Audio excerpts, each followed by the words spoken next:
രാവിലെ തന്നെ അമ്മയും മോനും കൂടി അങ്ങോട്ടായിരിക്കും പോകുന്നതെന്നല്ലേ നിങ്ങൾ ചിന്തിക്കുന്നത്? ഇന്ന് പൊന്നുവിന്റെ ഉണ്ണിയുടെയും സ്കൂളിൽ PTA മീറ്റിംഗ് ഉണ്ട് കേട്ടാ. ഞങ്ങൾ രണ്ടുപേരും കൂടി സ്കൂളിലേക്ക് പോകാനായിട്ട് ഇറങ്ങിയതാണ് കേട്ടാ. ഈ അക്കാദമിക് ഇയറിലെ ആദ്യത്തെ മീറ്റിംഗ് ആണ് കേട്ടാ ഇത്.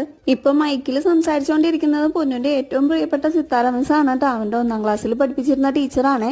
ഈ ഒരു വർഷം സ്കൂളിൽ ഉണ്ടാവുന്ന ആക്ടിവിറ്റീസിനെ കുറിച്ചും കുട്ടികൾക്ക് എങ്ങനെയൊക്കെയാണ് പഠിപ്പിക്കാൻ പോകുന്നത് എന്നുള്ളതും നമ്മൾ പാരന്റ്സ് കുട്ടികളെ എങ്ങനെയെല്ലാം ഹെൽപ്പ് ചെയ്യണമെന്നുള്ള കാര്യങ്ങളെല്ലാം നല്ല രീതിയിൽ തന്നെ ടീച്ചേഴ്സ് അവിടെ എക്സ്പ്ലെയിൻ ചെയ്ത് തന്നിട്ടാ. അതേപോലെ കുട്ടികളെയും പാരന്റ്സിനെയും വെൽക്കം ചെയ്യാനായിട്ട് അവർ കോറിഡോറൊക്കെ നല്ല ഭംഗിയായിട്ട് തന്നെ അലങ്കരിച്ചിട്ടുണ്ടായിരുന്നു കേട്ടാ. മീറ്റിംഗ് എല്ലാം അറ്റൻഡ് ചെയ്തതിനു ശേഷം ഞങ്ങൾ നേരെ പൊന്നുവിന്റെ ക്ലാസ് റൂമിലേക്കാണ് കേട്ടോ പോയത്. അവിടെ അവന്റെ ഈ വർഷത്തെ ക്ലാസ് ടീച്ചറായ മിന്നു മിസ്സിനെ കണ്ട് വിശേഷങ്ങളൊക്കെ പറഞ്ഞതിന് ശേഷം ഞങ്ങൾ നേരെ വീട്ടിലേക്ക് പോന്നേ. വീട്ടില് ഞങ്ങൾക്കൊരു കുഞ്ഞ് ഗസ്റ്റ് ഉണ്ടായിരുന്നു കേട്ടാ. പൊന്നുവിന്റെ ഫ്രണ്ട് ഇവക്കുട്ടിനെ കണ്ടപ്പോഴേക്കും പൊന്നു ഭയങ്കര ഹാപ്പി ആയിട്ടാ. സ്കൂളിൽ നിന്ന് തിരികെ വീട്ടിലെത്തിയപ്പോഴേക്കും നല്ല വിശപ്പായിട്ടുണ്ടായിരുന്നു കേട്ടോ. അപ്പൊ രാവിലെ ഉണ്ടാക്കി വെച്ചിരുന്ന ഭക്ഷണമൊക്കെ എടുത്ത് ഞങ്ങൾ കഴിച്ചു.